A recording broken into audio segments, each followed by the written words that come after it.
Halo, Assalamualaikum, salam sejahtera semua orang. Okey, cikgu harap semua pelajar di rumah harap-harap sihat saja, baik-baik saja. Okey, hari ni kita nak sambung apa? Kesalahan umum tata bahasa part 2. Part 1 cikgu dah cover hari tu. So cikgu nak sambung lagi sebab bila kita cakap pasal kesalahan umum tata bahasa ni, dia terlampau banyak untuk kita cover. So, yang mana sempat dan yang mana penting sahaja yang biasa pelajar buat kesalahan, yang itu yang cikgu highlightkan. Okey, cikgu nak ulang lagi semula kenapa perlu kita belajar kesalahan umum tata bahasa. Okey, supaya kita boleh minimalkan kita punya kesalahan. Itu yang paling penting dan awak boleh aplikasikan untuk buat karangan, untuk jawab kertas tata bahasa, pemahaman. Kalau untuk dan video ni tidak orang kata khusus hanya untuk form 3 ke, untuk SPM sahaja ke, untuk UPSR sahaja ke. Bila kita cakap pasal bahasa Melayu, tata bahasa ianya adalah general. So video ini boleh digunakan ataupun ditonton oleh semua pelajar. Tak kisahlah awak SPM ke, awak PTT ke, awak UPSR. Dan apa yang awak akan dapat selepas ni, macam cikgu cakap lah. So lepas ni daripada awak tak tahu, awak boleh jadi tahu. Sepatutnya tak boleh macam ni. Sepatutnya awak rasa macam ni boleh tapi sebenarnya tak boleh. Macam tu Lepas tu cikgu nak minta maaf sangat. Cikgu nak minta maaf awal-awal jika dalam video ni awak nampak cikgu tulis dalam singkatan. Macam kita tahu bahasa Melayu tak boleh guna singkatan sepatutnya, tapi disebabkan cikgu kekangan masa dan cikgu kekangan ruang di whiteboard, cikgu harap awak faham. Okey, kita teruskan. Hari ni kita nak cerita pasal apa? Okey, yang pertama, men-kan, maksudnya imbuhan lah. Men-kan, pastikan dia punya selepas dia tak ada tentang sebelah dia. Kalau imbuhan ber, sebelah dia ada tentang. Okey, awak mesti tak faham. Kita terus dengan soalan. Yang pertama, Cikgu Norida, ini yang cikgu kata, menceritakan tentang pengalamannya. Nampak? Men kan sebelahnya tak ada tentang. So jawapan untuk soalan ni salah. Ayat ni adalah ayat yang salah. So ayat yang betul sebenarnya macam mana? Cikgu Norida menceritakan pengalamannya. Nampak? Sebelah tak ada tentang. So jawapan yang kat bawah ni adalah jawapan yang betul. Okey, yang seterusnya.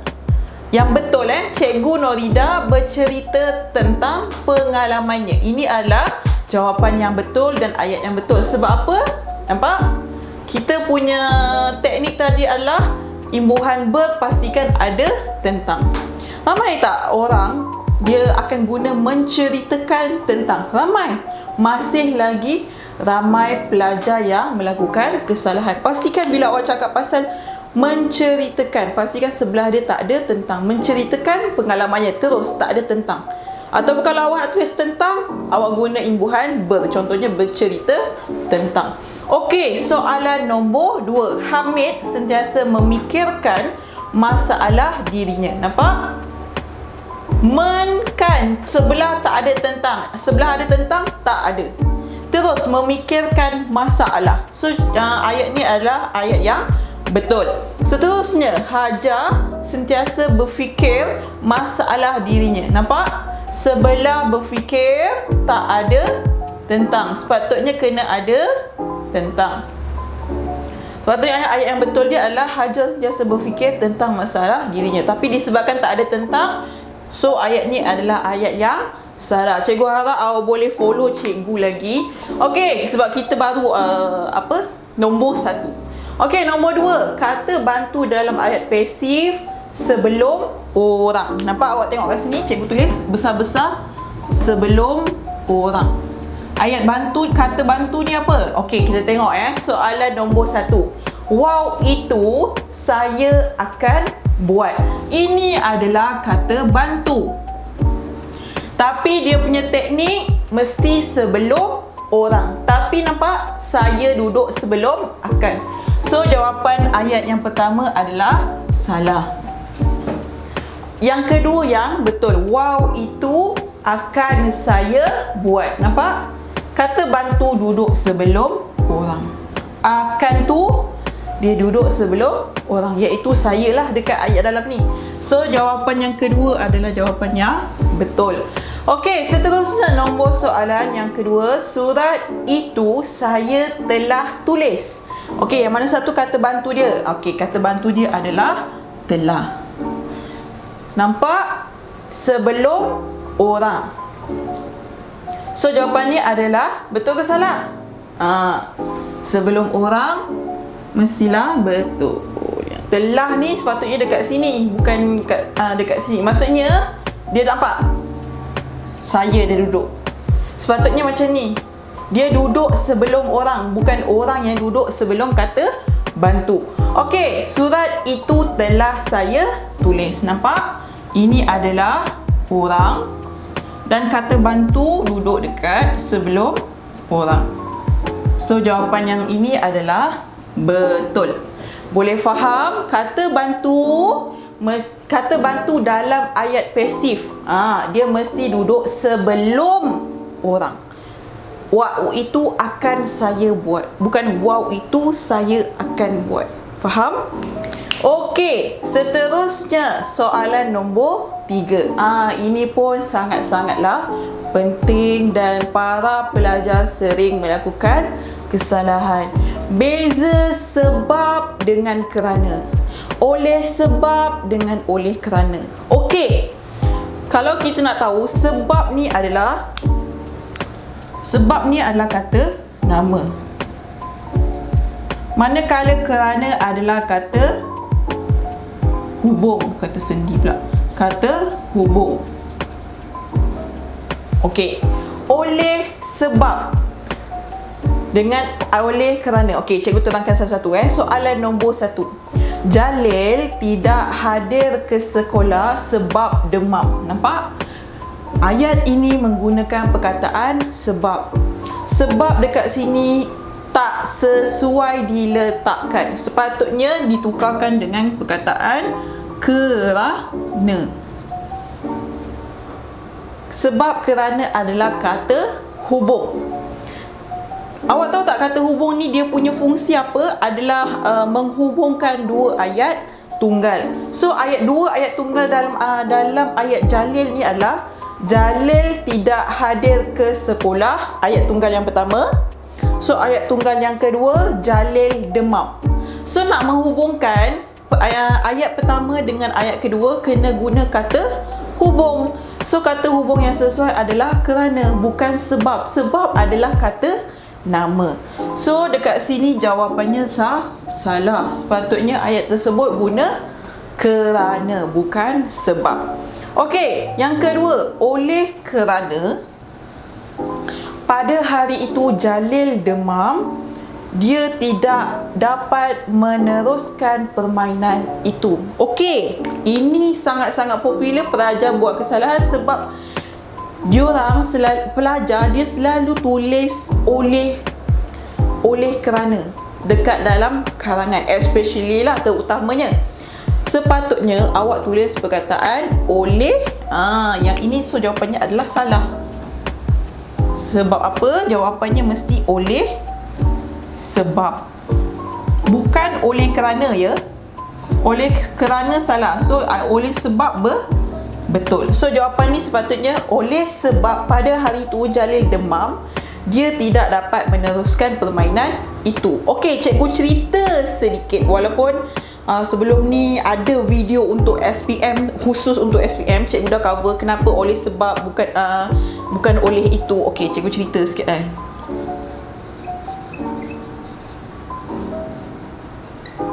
oleh sebab, oleh kerana. Okey, oleh ni adalah kata sendi. Faham? Okey, kata sendi, untuk membentuk frasa kata sendi, sebelah dia mesti kata nama. Tapi oleh kerana ni dia tidak membentuk kata sendi. Oleh kerana sebelah dia, kerana ni adalah kata hubung. Sebab tu jawapan dia oleh kerana salah. Oleh sebab betul. Cikgu ulang lagi sekali kenapa jawapannya oleh sebab bukan oleh kerana. Oleh sebab nak sebelah oleh untuk membentuk kata sendi yang betul.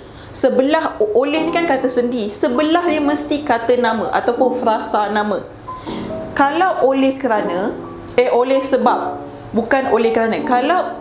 Kalau oleh kerana, oleh tu adalah kata sendi, kerana tu adalah kata hubung, sebelah dia kata hubung. So tak sesuai. Sebab tu jawapannya oleh sebab bukan oleh kerana. Okey, kita sambung untuk nombor 4. Okey, nombor 4 berkaitan dengan angka dan huruf. Kalau dia bersambung, mesti ada tanda sempang ataupun tanda tolak. Okey, 1950-an. Nampak tak ada tanda sempang dekat sini? So jawapan yang ini adalah jawapan yang salah. 1950, lepas tu ada tanda sempang, baru tulis an.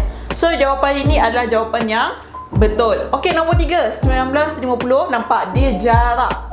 Ada jarak pula, baru letak sempang, jarak lagi baru letak an. So yang ini pun salah. Pastikan bila awak tulis dalam karangan nombor dan huruf ataupun angka dan huruf 1950 an macam ni. Bukan macam ni terlampau jarak sangat pun salah. Okey, seterusnya penggunaan lain. Lain dia mesti duduk di akhir ayat. Contoh nombor 1, lain-lain masalah. Nampak? Lain-lain duduk dekat depan. So jawapan yang ini adalah jawapan yang salah. Masalah lain. Betul. Okey, cikgu selalu ingatkan dekat para pelajar lah, kalau selalu cikgu masuk dalam kelas, macam mana nak bagi ingat. Lain duduk depan ke, lain duduk belakang ke. Okey, cikgu selalu ingatkan diorang yang banyak masalah ke yang lain. Faham tak maksudnya? Masalah ni yang banyak. So masalah tu yang perlu digandakan, bukan lain tu yang perlu digandakan. So masalah yang banyak ke lain yang masalah yang banyak? Mestilah masalah yang banyak. Sebab tu masalah yang digandakan, bukan lain yang perlu digandakan. Itu nak bagi awak ingat lah. Okey, yang kedua, lain-lain perkara. So jawapan yang ini salah sebab dia duduk dekat depan. Yang kedua, perkara-perkara lain adalah yang betul. Perkara tu yang banyak, sebab itulah perkara tu yang digandakan. Dan lain, dia duduk dekat belakang di akhir ayat. Okey, seterusnya nombor 6. Bila awak jumpa akan, tiada imbuhan. Contohnya, menyayangi akan anaknya. Okey, soalan ni adalah ataupun ayat ni adalah ayat yang salah. Sebab menyayangi ni adalah imbuhan. Bila nak guna perkataan akan, tidak perlu ada imbuhan. Contohnya, sayang akan anaknya. Yang ini baru betul. Okey, seterusnya sayang anaknya pun salah. Sebab bila dah tak ada imbuhan, kena guna akan. Faham? Merindui ibunya. Nampak? Sebelah merindui ada akan? Tak ada. So jawapan yang ini adalah jawapan yang betul. Merindui ibunya. Ada imbuhan dan tiada akan sebelah dia. So jawapannya adalah jawapan yang betul. Rindu akan anaknya. So jawapan yang ni betul. Sebab tak ada imbuhan, ada penggunaan akan. Boleh faham setakat ni? Cikgu ulang lagi sekali. Bila penggunaan akan, pastikan tiada imbuhan.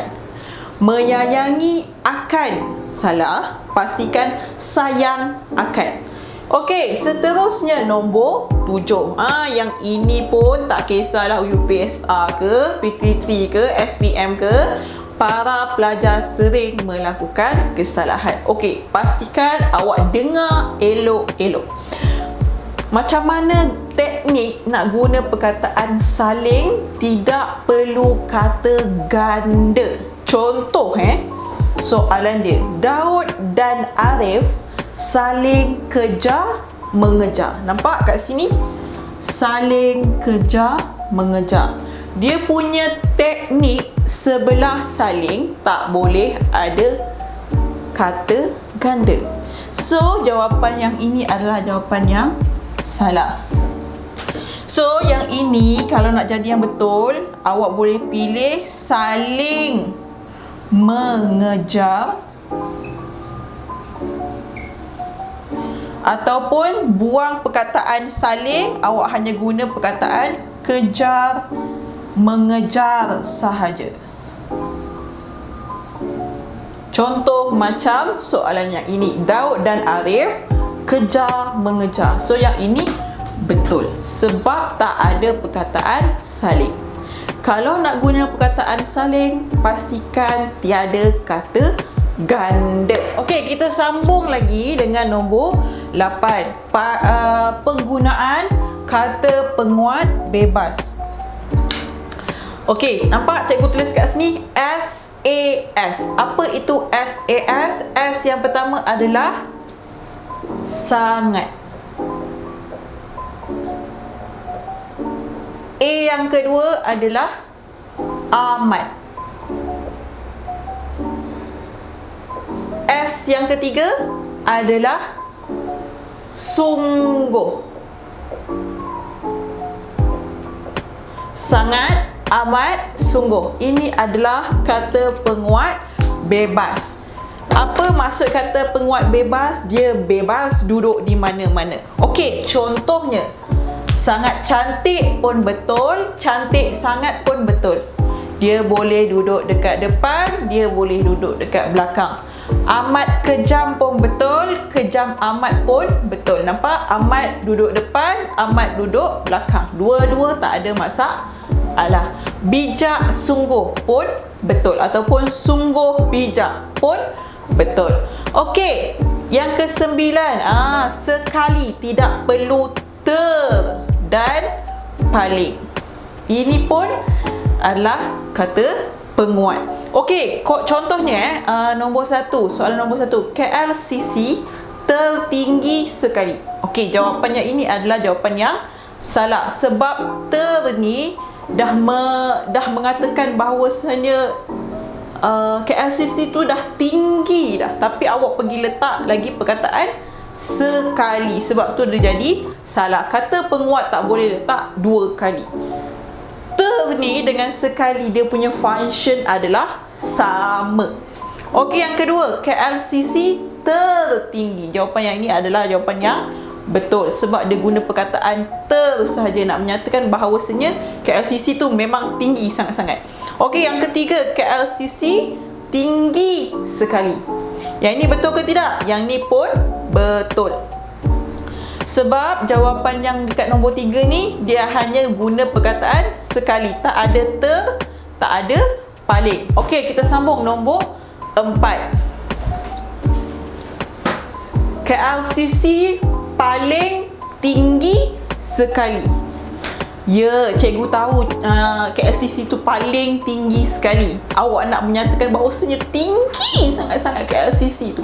Tapi pastikan struktur ayat awak tu dan tata bahasa awak adalah betul. Penggunaan awak pastikan betul. So, kat sini paling ada, sekali ada. So, paling dengan sekali tak boleh duduk dalam satu ayat. So, ayat yang ni adalah ayat yang salah. Okey, seterusnya yang ini adalah last lah kita boleh kata untuk video ni. Kah kata tanya. Okey, kah kata tanya ni apa cikgu? Awak kan siapakah, bagaimanakah, belakang ni kan ada kah. Penggunaan kah tu yang kita nak belajar. Kalau dia duduk dekat awal, boleh. Kalau dia duduk dekat tengah, boleh ada kah tu. Tapi kalau duduk dekat akhir, kah tu tak boleh ada. Okey, kita tengok satu per satu. Siapa nama saudari? Jawapan yang ini adalah jawapan yang salah. Kalau dia duduk depan, dia kena ada kah. Awal kena ada. Siapakah nama saudari? Yang ini betul. Nama saudari siapakah? Nampak? Dekat belakang ataupun akhir tak boleh ada kah. So jawapan yang ini adalah salah. Minta maaf, cikgu tak letak tanda soal. Nama saudari siapa? Nampak? Tak ada kah dekat belakang. So jawapan yang ini adalah jawapan yang betul. Okey, nombor 3. Yang manakah basikal kamu? Nampak? Penggunaan kah dekat sini adalah berada di tengah. Tengah boleh ke tidak? Boleh. So jawapannya ini adalah jawapan yang betul. Yang keempat, Cikgu Ali sudah datangkah? Kah datangkah? Maaf sangat, cikgu lupa sangat nak letak tanda soal. So, kah dekat belakang? Tidak boleh. So, ayat yang ni adalah ayat yang salah. Cikgu Ali sudah datang? Betul. Sudah datangkah Cikgu Ali? Datangkah? Kah duduk tengah-tengah? So, boleh. Faham? Fahimtum kalau bahasa Arab. Boleh. Cikgu ulang lagi sekali. Awal untuk kah boleh. Tengah boleh. Belakang tak boleh. Okey, cikgu harap siapa yang tonton cikgu punya video dari A sampai Z faham apa yang cikgu explain hari ni, dan cikgu harap video ni dapat memberi manfaat kepada awak semua supaya dapat minimalkan kesalahan awak bila menjawab soalan bahasa Melayu. Okey, jangan lupa subscribe YouTube channel kita iaitu eTution untuk PTM. Jangan lupa like, jangan lupa share. Kita chill-chill je belajar BM ni, jangan stress. Okey, thank you guys. Bye.